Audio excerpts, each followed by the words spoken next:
Kaleshwaram commission విచారణ వేగవంతం చేసింది. రెండో రోజు విచారణలో భాగంగా 16 మంది ఇంజనీర్లను చైర్మన్ చంద్రఘోష్ ప్రశ్నించారు. ఇంజనీర్ల పొంతన లేని సమాధానాలపై ఆయన మరోసారి సీరియస్ అయ్యారు. ముఖ్యంగా ప్రాజెక్టు నిధుల సేకరణ, బదిలీ అంశంపై కమిషన్ ఫోకస్ పెట్టింది.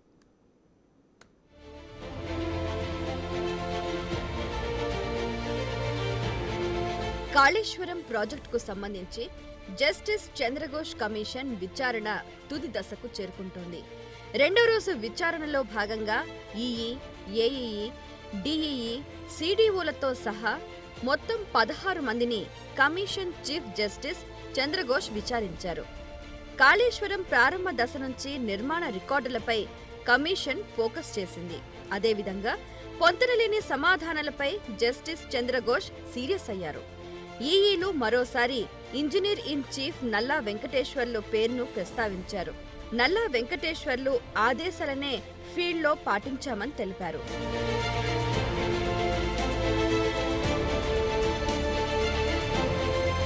ఫీల్డ్లో పనిచేసిన ఏఈఈ స్థాయి నుంచి చీఫ్ ఇంజనీర్ స్థాయి వరకు మొత్తంగా 52 మందిని విచారించనున్నారు. ఇప్పటికే మొదటి రోజు 18 మందిని, రెండో రోజు 16 మంది ఇంజనీర్లను విచారించింది కమిషన్. ప్రధానంగా ప్రాజెక్టు నిర్మాణం, పనుల వివరాలపై కమిషన్ ఆరా తీస్తోంది.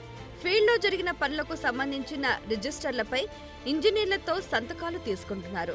కాళేశ్వరంలో మొట్టమొదటగా 2020లోనే డ్యామేజీ గుర్తించినట్లు ఇంజనీర్లు కమిషన్ ముందు చెప్పారు. ఉన్నతాధికారులకు, నిర్మాణ సంస్థలకు అప్పుడే లేఖలు రాశామని కూడా తెలిపారు. ముఖ్యంగా క్వాలిటీ కంట్రోల్ రిజిస్టర్లు మిస్ అయినట్లు కాళేశ్వరం కమిషన్ గుర్తించినట్లు తెలుస్తోంది. దానిపైన విచారణ కొనసాగుతోంది.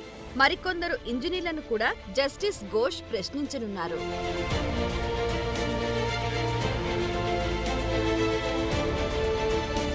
ఇప్పటికే కాళేశ్వరం ప్రాజెక్టుకు సంబంధించిన అన్ని రకాల డాక్యుమెంట్లు కమిషన్కు చేరాయి. ఇంజనీర్ల తర్వాత ఐఏఎస్ అధికారులను, కాంట్రాక్టర్లను కూడా ప్రశ్నించనున్నారు. అకౌంట్స్ డిపార్ట్మెంట్ అధికారులను సైతం కమిషన్ విచారణ చేయనుంది. ఇప్పటికే 3 బ్యారేజీలకు సంబంధించిన కీలక అంశాలను జస్టిస్ చంద్రఘోష్ సేకరించారు. ప్రాజెక్ట్ నిర్మాణ సమయంలో విధానపరమైన నిర్ణయాలు తీసుకున్న వారితో పాటు వాటిలో భాగస్వాములైన మాజీ ప్రజా ప్రతినిధులను సైతం విచారణకు పిలిచే ఛాన్స్ ఉంది.